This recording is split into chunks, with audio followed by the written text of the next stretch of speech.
देखती आंखों और सुनते कानों से उर्दू वॉइस सेंटर की तरफ से मेरी प्यारी यूट्यूब फैमिली को खुश आमदीद। मेरी माँ ने अपनी बेवगी को शराफत की चादर में छुपाकर हमारी परवरिश की। जिन दिक्कतों से हमको पाला हम ही जानते हैं। हमने एक वक्त की रोटी खाई मगर पढ़ाई जारी रखी। जानते थे तालीम ही वो जीना है जिसकी मदद से हम अफलास के जहन्नम को अबूर कर सकते हैं। माँ की अनथक मेहनत रंग लाई और भाई मुजाहिद आला नंबरों से कामयाब हो गए। हाथ में डिग्री आते ही कागज़ के इस कीमती टुकड़े को आंखों से लगाया। उनको यकीन था कि कागज़ का ये टुकड़ा इनकी कामयाबी का हकीकी परवाना है। कई दिन वो इसी खुशी में सरशार रहे कि नौकरी खुद इनको ढूंढती हुई आएगी। मुजाहिद भाई ने पोजीशन ली थी, गोल्ड मेडल हासिल किया था, जिसका इनको बहुत नाज था। मगर काफ़ी रोज़ गुजर गए, मुलाजमत मिली ना रोज़गार। कोई ओहदा खुद इनको ढूंढता हुआ न आया। किसी ने हमारे गरीब खाने पर दस्तक न दी। हता के काम करते करते माँ बिस्तर से जा लगी। आज भी हुस्बे मामूल हमें कल की रोटी की फ़िक्र थी। हमारे घर मुट्ठी भर चावल थे। अम्मी की ग्राहों ने भाई को एक ख्वाब गिरां से बेदार कर दिया। उन्होंने सोचा कि मुलाजमत के इंतज़ार में बूढ़ा हो जाऊंगा और माँ बगैर इलाज के मर जाएगी। तभी बगल में डिग्रियों का लिफाफा दबाकर वो घर से निकल पड़े। अब रोज़ ही किसी न किसी असामी का इश्तिहार पढ़ने के बाद वो बसों में धक्के खाते।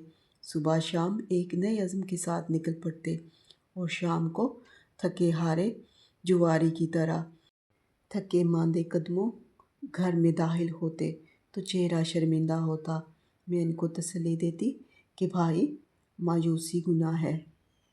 आज नाउमीदी सही, कल की सुबह हमारे लिए एक नई उम्मीद लेकर आएगी। एक रोज़ वो सुबह सुबह यूं ही हाथ में लिफाफा थामे निकले। रोज़ की तरह आज भी वो अपने शहर से लाहौर गए थे। इन दिनों इस रोड पर जो बसें चला करती थी, इनमें से अक्सर की हालत बहुत खस्ता होती थी। बस में रश की वजह से जगह ना मिलती थी। अक्सर मुसाफिरों को खड़े रहकर सफ़र करना पड़ता था। जिन मुसाफिरों को सीट मिल जाती, खड़े हुए लोग सामान इनकी गोद में ढक देते थे।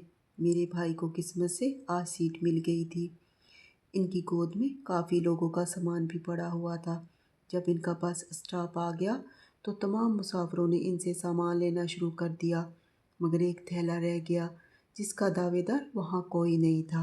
भाई ने कई दफ़ा पुकारा कि ये थैला किसका है, मगर वहाँ कोई इस थैले को लेने पर तैयार न था। मुजाहिद ने मजबूरन उस थैले को साथ ले लिया। घर आकर उन्होंने थैला मुझे दे दिया। खुद मुंह हाथ धोने गुस्लखाने चले गए। मैंने थैले को खोल कर देखा तो इसमें 2 जोड़े और एक परस था, जिसमें 5,000 रुपये और शनाख्ती कार्ड था, जिससे थैले वाले का पता चल गया। भाई ने थैले के मालिक को खत लिखा कि आप ये खत मिलते ही इसमें तहरीर करदा पते पर आ जाएं। आपका थैला बाहिफाजत मेरे पास है। मैं ना मिलूँ तो नाम बताकर अपना सामान मेरी वालदा से ले सकते हैं। चंद दिन बाद थैले वाले साहिब आ गए। भाई घर में थे, उन्होंने अमानत इनके हवाले कर दी। जो मौसूफ थैला लेने आए थे एक ज़िम्मेदार के साहबजादे थे। इनका नाम अहमद था। हमारी हालत ज़ार देखकर वो हैरान हुए। कहा कि दरअसल ये थैला मेरे एक वाकिफ़कार का है। शनाख्ती कार्ड इनका था, मुझे अमानत लेने भेजा है। मुजाहिद साहिब, आप नाम के नहीं सचमुच के मुजाहिद हैं। बैठे बिठाए आपको 5,000 मिल गए थे, फिर भला आपने इतनी जहमत क्यों की? बता दूं कि थैले की मालका एक खातून है, वो खुद नहीं आ सकती तो मुझे भेज दिया। अहमद साहिब, सारे लोग एक जैसे नहीं होते। यहाँ हर तरह के इंसान मौजूद हैं। पैसा आनी जानी चीज़ है, असल तो आदमी का ज़मीर होता है। चंद रुपयों की खातिर बाज़मीर इंसान कभी अपना ईमान ख़राब नहीं करता।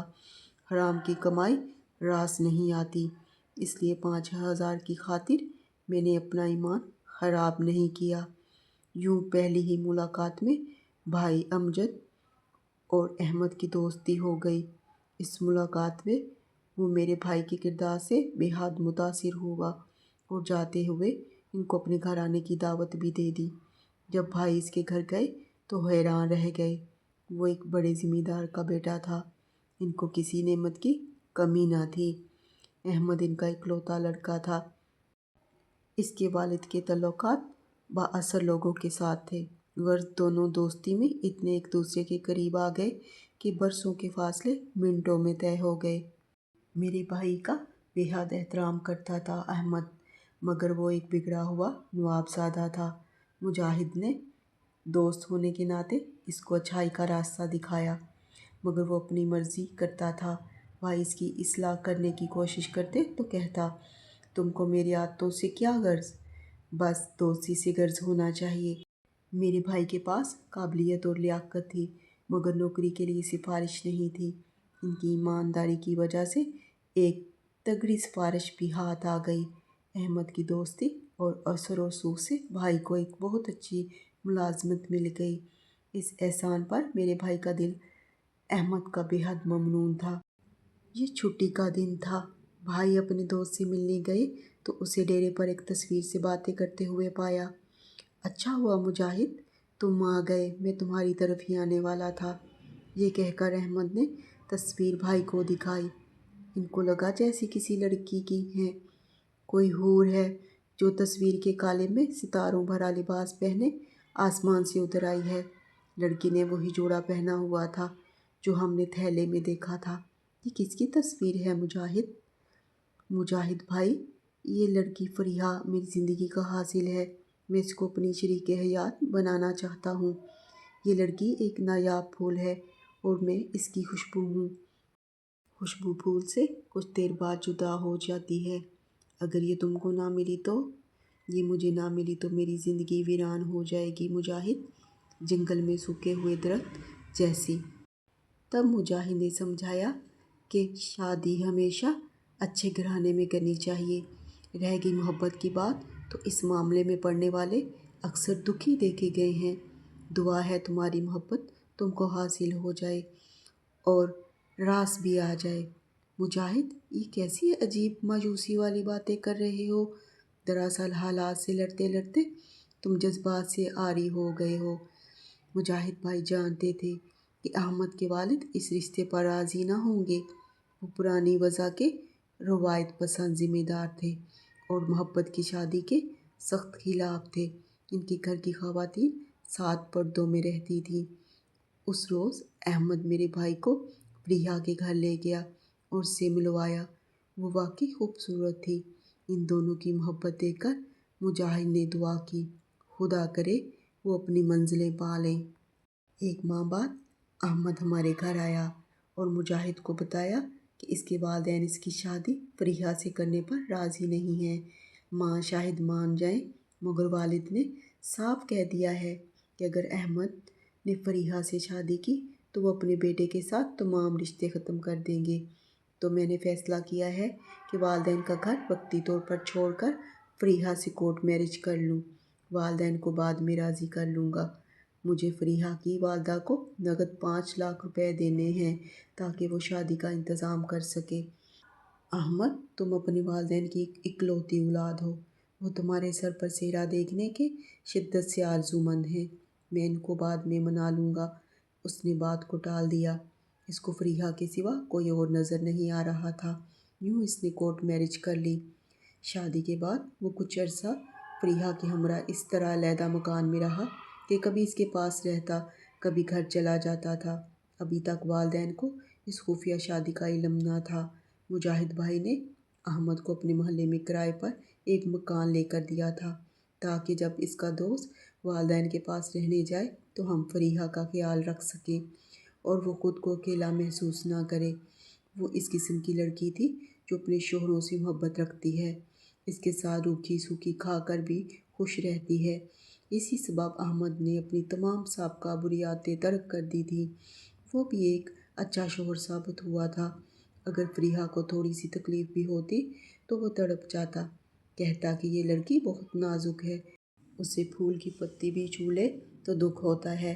फिर यूँ कि मुजाहिद भाई को मुल्क से बाहर जाना पड़ गया।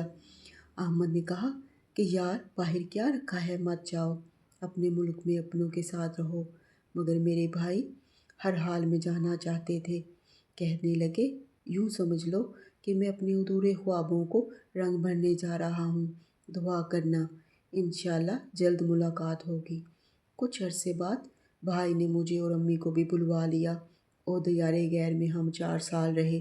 اس دوران شروع میں مجاہد بھائی کو احمد کے خطوط ملتے رہے، بعد میں اس نے رابطہ ختم کر دیا۔ جب ہم پاکستان آ گئے تو بھائی نے آتے ہی احمد کو تلاش کیا، مگر اس کا پتہ نہ چلا۔ تبھی مجاہد کا تبادلہ پشاور ہو گیا اور ہم وہاں چلے گئے۔ ایک دن ہم صدر بازار سے گزر رہے تھے کہ احمد آتا دکھائی دیا۔ بھائی نے اسے پکارا اور دونوں بغل گیر ہو گئے۔ وہ ہمارے ساتھ گھر آ گیا۔ وہ بہت کمزور اور غمزدہ لگ رہا تھا۔ زمانے بھر کے دکھوں کی گردش اس کے چہرے پر جمی ہوئی تھی۔ بھابی کیسی ہے؟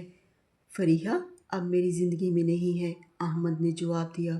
میں شہر میں رہائش پذیر تھا۔ ایک دن اماں جی اور بابا جان کسی رشتہ دار کی وفات پر لاہور سے کراچی بذریعہ کار جا رہے تھے۔ تبھی حادثہ ہو گیا اور وہ جاں بحق ہو گئے۔ مجھے ایک دوست نے اطلاع دی۔ میں فوراً گاؤں گیا۔ ماں باپ کے انتقال کا مجھے بے حد دکھ تھا۔ میں گاؤں میں اب نہیں رہ سکتا اور نہ ذمہ داری سنبھال سکتا تھا۔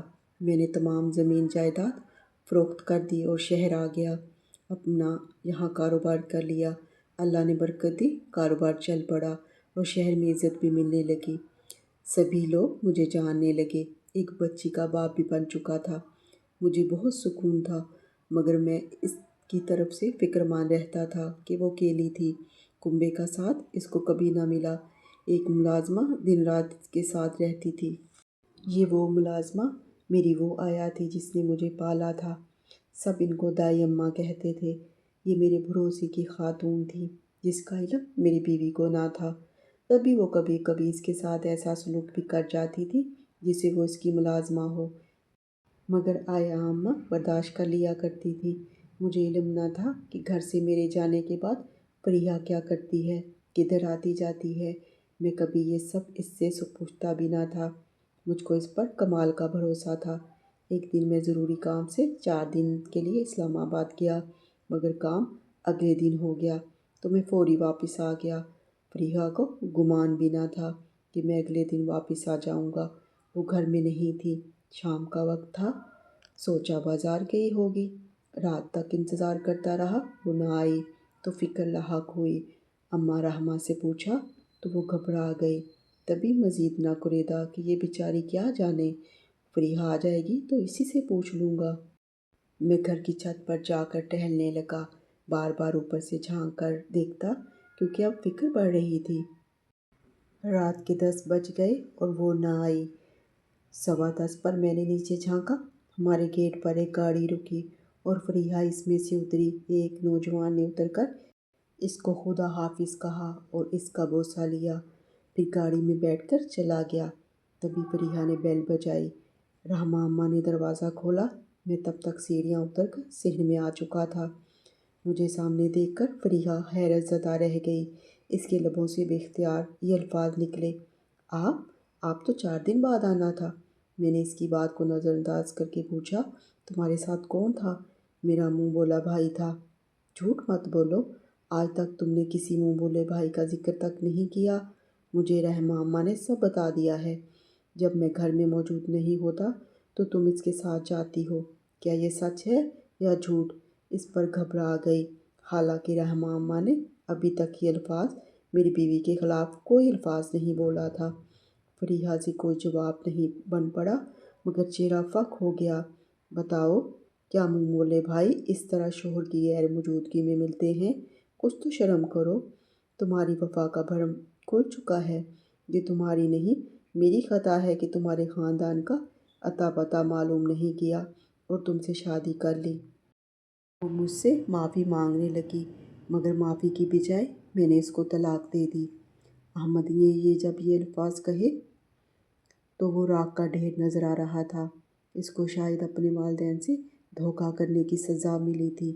جس عورت کی خاطر اس نے بڑھاپے میں والدین کو چھوڑا، اس کے چہرے کی خوشیاں دیکھنے کی آرزو لیے اس دنیا کو چھوڑ گئے وہ، پھر فریحہ بھی اس کی زندگی میں نہ رہ پائی۔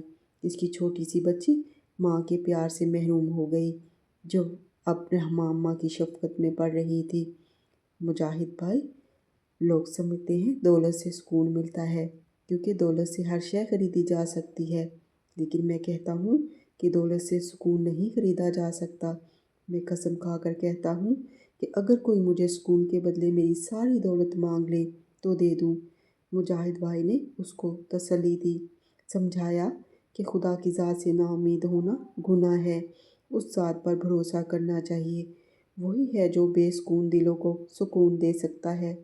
مجاہد بھائی نے کہا، تم تنہا نہ رہو، میرے گھر کا دوسرا پورشن خالی ہے، تم ہمارے قریب آ جاؤ۔ احمد کافی دن ہمارے ساتھ رہا۔ اس کی 4 سالہ بچی مجھ سے بہت مانوس ہو گئی تھی۔ اماں رحمٰ بھی تنہائی سے گھبرا گئی تھی۔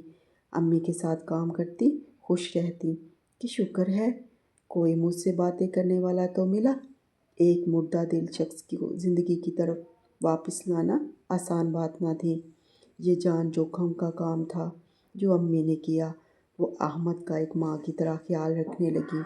وہ بھی اب ہمارے گھر کو اپنا گھر سمجھنے لگا تھا۔